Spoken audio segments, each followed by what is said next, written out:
What is up, peeps? Today I'm going to be showing you guys the top 7 things that you can buy to improve your gameplay in Warzone. And believe me, these go up in price, so it's not just buy a $200 monitor and you'll be a lot better. No, there's things in here that are $10 that will greatly improve your gameplay. So let's jump right into it. So now, obviously we know about control freaks, right? And that's going to be later on in the list, but maybe you don't like control freaks because the way it feels, or you just never got used to it. But one of the things that you can buy, and it's a little bit cheaper than control freaks, are called control grips, and they work just like a grip. So if we see right here, they're usually about $10, $5 on Amazon. Like even if you go to a GameStop, they probably be like around $5, to be honest. It's like the cheapest thing that you can get that will really improve your gameplay.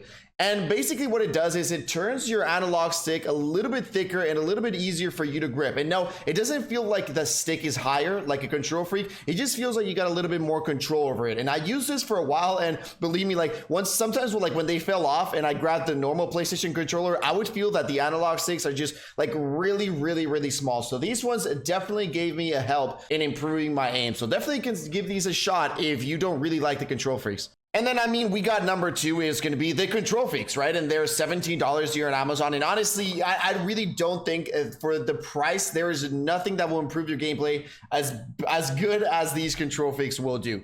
It does take a little bit of time to get used to, so don't just like, maybe you were the kind of person that bought it and you're like, oh my god, this is trash, I can't aim, I can't do anything. It took me about a week, maybe jump into some multiplayer or plunder, something that will get you more used to like aiming, but this will definitely help you out a lot. And what it does basically is that it will allow you to increase your sensitivity, but without losing that precision. So when you don't have a control freak, you're used to moving your analog stick like left and right really strong. And with this one, you're going to be definitely a lot more accurate, and again, it will allow you to increase that sensitivity, but again, keeping that precision. So from my point of view, I've been using them for quite a few months, and I definitely do think you should give these a go. Next up, I got 2 things that if you're the person that sweats a lot, right? And or you live in a place that's really hot, or no matter what it is, but you sweat a lot, and I'm one of those guys, and you always have to constantly be taking the sweat out of your hands, these will work perfectly for you. Now, we got a kit right here, which actually comes with the grips, and the one that I'm talking about is the controller grip. The controller grip will definitely help you out a lot. Like if you have sweaty hands, it'll help you get a better grip on your controller. And if you guys don't have sweaty hands, then you don't know what I mean. But if you do, you know the controller slipping all over the place.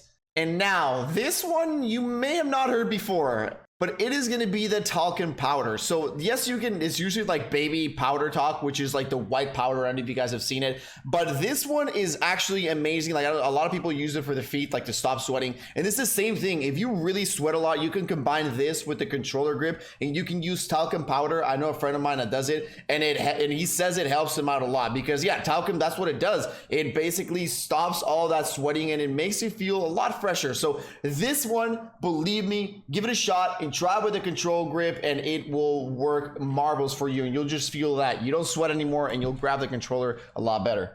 Next up, here's where we get into a little bit more connectivity problems, right? And things to improve it. And the number 1 thing that I can tell you guys is get an Ethernet cable. Here we got an Amazon, and we got, I mean, $13 Ethernet cables, right? They're not that expensive. Obviously, you need to realize there are different Ethernet cables. Like you need to check the capacity. So let's say you've got 500 megabyte internet, right? You need to check that this can pass through that internet. Now, some things that a lot of people have the misconception is like, let's say your Wi-Fi is right beside your computer, right? Or right beside your console. Ethernet and Wi-Fi will probably give you about the same download and upload speed, right? The speeds are about the same. It's not really the speeds that are different with these. Obviously, yes, you know, like if your modem is like on the other side of the house and you can't get it, definitely a lot more helpful. But it's not really all about the speeds. With Wi-Fi, you always have like these disconnects or lags because it's not perfect, right? Wireless is never going to be perfect. There's always going to be these issues. But if you got it connected, you'll have that smooth internet.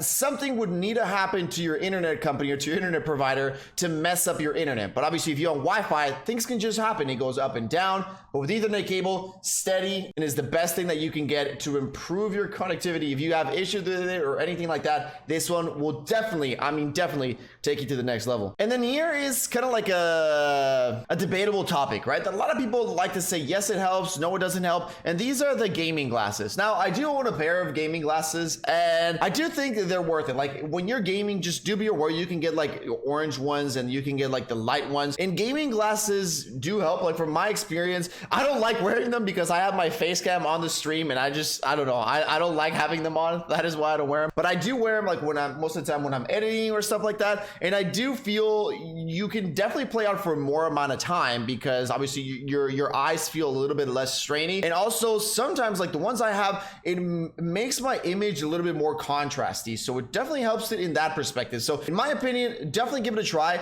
It's not like, you know, you're gonna put them on and all of a sudden you're gonna be invincible, but definitely they do definitely help a lot. Now these are a little bit more expensive. Like the good ones are probably around like $50 to $60. The ones I have are these ones right here, the Gunner gaming glasses. These ones right here, actually, they're kind of a little bit of orange, but again, it's not like you see complete orange. It just really makes things a little bit more contrasty. But in my opinion, they definitely do help. Now we get into the, if you got a lot of money, right? What is the best thing that you can buy that will definitely improve your gaming experience? And that is going to be a monitor. But here, I'm not just going to tell you buy a monitor. I'm going to tell you the exact specs that you should look for the best kind of monitor. So when we go into Amazon, obviously we're going to go ahead and type monitor right here. And then the most important one, number one, is going to be the 1ms. 1ms is the response time that you have. Most everything above a 5ms, it's bad. All right. Now people say, what? I've got like 50ms, I've got 7ms, and it's not bad. Believe me, when you go from anything that's above a 5ms to below a 1ms, like you'll notice it. Now if I go into any TV and it doesn't have that 1ms, I can feel it. Like if I'm playing on control, I'm like, yo, there is a huge input lag in this thing. So number one,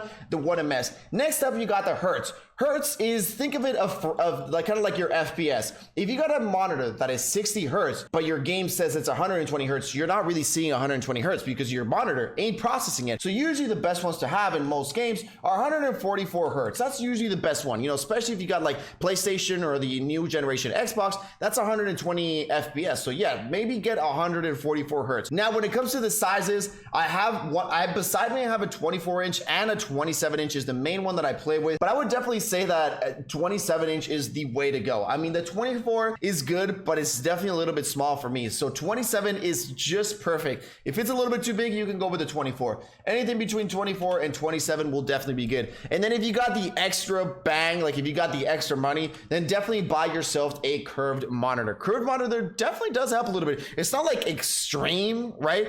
But it just feels like you're a little bit more immersed. So the curve does do a little bit extra. And again, I just said if you have the extra cash to spend. And as you guys can see here, these would usually be around like $300. Most of the time around $300. When they go up in price, it depends. It's like if you start getting into the 2K and stuff like that. But you guys can see they're not as expensive. Like these monitors aren't going to be $700 or anything like that. You can definitely get like a 2K, 1080K, 1080p, anything like that. And ladies and gentlemen, that was it for today's video. Thank you for tuning in. Let me know if I missed something. Maybe you bought something that helped you out tremendously. Peace out, everybody. I'll see you all on the next one. Bro, this motherfucker's been here all day.